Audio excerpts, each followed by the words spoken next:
ನೀವು ಯಾರನ್ನ ಮೇಲ್ಜಾತಿಗಳು ಅಂತ ಕೇಳಿದ್ರಿ ಅಂದಾಗ ಬ್ರಾಹ್ಮಣರು ಅಂತ ಹೇಳಿದ್ರಿ, ಯಾರನ್ನ ಕೆಳಜಾತಿಗಳು ಅಂತ ಕರೆಯಲಾಗಿದೆ ಅಂದಾಗ ಎಸ್ಸಿಗಳು ಅಂತ ಹೇಳಿದ್ರಿ. ಈ ನನ್ನ ಪ್ರಶ್ನೆಗೆ ಉತ್ತರ ಕೊಡಿ.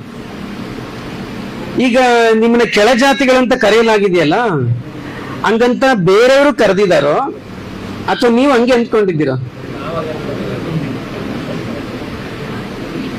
ಸ್ವಲ್ಪ ಯೋಚನೆ ಮಾಡಿ. ನಿಮ್ಮನ್ನ ಕೆಳಜಾತಿಗಳಂತ ಕರೆದಿದ್ದಾರಲ್ಲ, ನೀವು ಹಂಗೆ ಅಂದ್ಕೊಂಡಿದ್ದೀರೋ ಅಥವಾ ಬೇರೆಯವ್ರು ಮಾತ್ರ ಹಂಗೆ ಕರಿತಾ ಇದ್ದಾರೋ?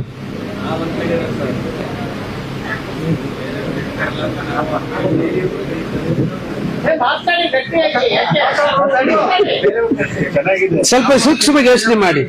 ಈಗ ನಿಮ್ಮನ್ನ ನೀವೇ ನೋಡಿ, ನಿಮ್ ಬಾಯಿಲೆ ಬಂತಲ್ಲ, ಯಾರು ಕೆಳಜಾತಿ ಅಂದ ತಕ್ಷಣ ಏನ್ ಹೇಳಿದ್ರಿ? ಎಸ್ಸಿ ಅಂದ್ರಿ. ಸೊ ಅವರು ಹಂಗೆ ಟ್ರೀಟ್ ಮಾಡ್ತಾ ಇದ್ದಾರೆ, ನೀವು ಕೂಡ ಹಾಗೆ ಅಂದುಕೊಂಡಿದ್ದೀರಿ. ಇದು ಅಂಡರ್ಲೈನ್ ಮಾಡೋ ಪಾಯಿಂಟ್. ನೀವು ಕೂಡ ಹಾಗೆ ಅಂದುಕೊಂಡಿದ್ದೀರಿ. ಆಮೇಲೆ ಮೇಲ್ಜಾತಿಯವರು ಯಾರಂದಾಗ ಬ್ರಾಹ್ಮಣರು ಅಂದ್ರಿ. ಬ್ರಾಹ್ಮಣರನ್ನ ನಾವು ಮೇಲ್ಜಾತಿ ಅಂತ ನಾವಷ್ಟೇ ಅಂದ್ಕೊಂಡಿದ್ದೀವೋ, ಅವರು ಹಂಗೆ ಅಂದ್ಕೊಂಡಿದ್ದಾರೋ? ನೀವು ಹಂಗೇನೆ ಅಂದ್ಕೊಂಡಿದ್ದೀರಿ ಮತ್ತು ಅವರು ಕೂಡ ಹಂಗೇನೆ ಅಂದ್ಕೊಂಡಿದ್ದಾರೆ. ಇದು ಅಂಡರ್ಲೈನ್ ಪಾಯಿಂಟ್. ಗೊತ್ತಾಯ್ತಾ? ಅಂಡರ್ಲೈನ್ ಮಾಡ್ಕೊಳ್ಳೋ ಪಾಯಿಂಟ್. ಸೊ ನಾನು ಅದನ್ನ ಆ ಮ್ಯಾಟ್ರಿಗೆ ಹೋಗಲ್ಲ, ಈ ಮ್ಯಾಟ್ರಿಗೆ ಬರ್ತೀನಿ.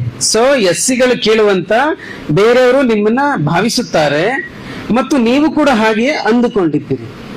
ನನ್ನ ಪ್ರಶ್ನೆ ಇದ್ರೆ ನೀವು ಯಾಕೆ ಹಂಗೆ ಅಂದ್ಕೊಂಡಿದ್ದೀರಾ ಅನ್ನೋದು ಕ್ವಶನ್. ನೀವು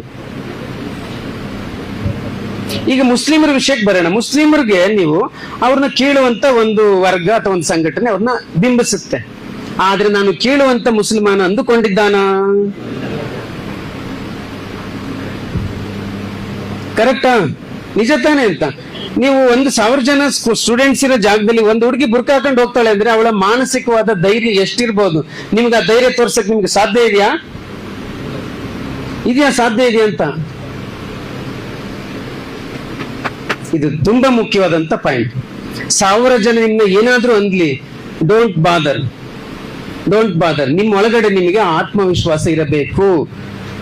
ನನ್ನ ಕಮ್ಯುನಿಟಿ ಈ ದೇಶದಲ್ಲಿ ಯಾವುದೇ ಅನ್ಯಾಯವನ್ನ ಮಾಡಿಲ್ಲ, ನನ್ನ ಕಮ್ಯುನಿಟಿ ಈ ದೇಶದಲ್ಲಿ ಯಾರಿಗೂ ವಂಚನೆ ಮಾಡಿಲ್ಲ, ಮನೆ ಮುರ್ಕ್ ಕೆಲಸ ಮಾಡಿಲ್ಲ, ದೇಶದ್ರೋಹದ ಕೆಲಸ ಮಾಡಿಲ್ಲ, ಬಹಳ ಹಾರ್ಡ್ ವರ್ಕ್ ಮಾಡ್ತಿರ್ತಕ್ಕಂತ ಸಮಾಜ ನಮ್ಮದು. ಈ ಒಂದು ಹಿಸ್ಟ್ರಿ, ಈ ಒಂದು ಕಮಿಟ್ಮೆಂಟ್ ನಿಮಗಿದ್ರೆ ನಿಮ್ನ ಯಾರು ಇನ್ಸಲ್ಟ್ ಮಾಡಕ್ ಆಗೋದೇ ಇಲ್ಲ ಅಲ್ವಾ? ನಿಜ ತಾನೇ? ಸೊ ನಾನು ಇದನ್ನ ಜಾಸ್ತಿ ಹೇಳಲ್ಲ, ಒಂದು ಪಾಯಿಂಟ್ ನಿಮ್ ತಲೆಗೆ ಹಾಕ್ಬಿಟ್ಟು ನನ್ನ ಈ ಪಾಯಿಂಟ್ ಕನ್ಕ್ಲೂಡ್ ಮಾಡ್ತೀನಿ. ಚೆನ್ನಾಗಿ ನನ್ನ ಪ್ರಶ್ನೆಗೆ ಉತ್ತರ ಕೊಡಿ. ನಿಮ್ಮನ್ನ ಇಂಗ್ಲಿಷ್ ಅಲ್ಲಿ ಅನ್ಟಚಬಲ್ಸ್ ಅಂತ ಕರೀತಾರಲ್ವಾ? ಕನ್ನಡದಲ್ಲಿ ಅಸ್ಪೃಶ್ಯರು ಅಂತಾರೆ, ಇಂಗ್ಲಿಷ್ ಅಲ್ಲಿ ಏನಂತಾರೆ? ಅನ್ಟಚಬಲ್ಸ್ ಅಂದ್ರೆ ಏನರ್ಥ ಹೇಳಿ? ಅನ್ಟಚಬಲ್